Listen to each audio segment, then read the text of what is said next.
Lord, salamat at ginising mo ako sa araw na ito. Lord, I thank you for this brand new day. Thank you for waking me up.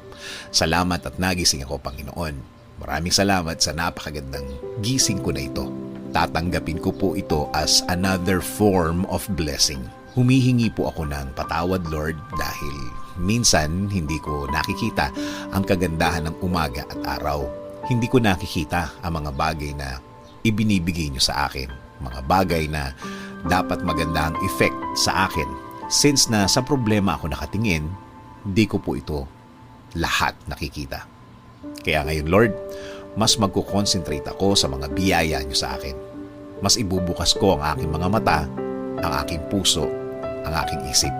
Mas hahanapin ko ang kagandahan ng araw at kagandahan ng sitwasyon. Sa ganda ng mga bagay na inilalagay niyo sa aking buhay.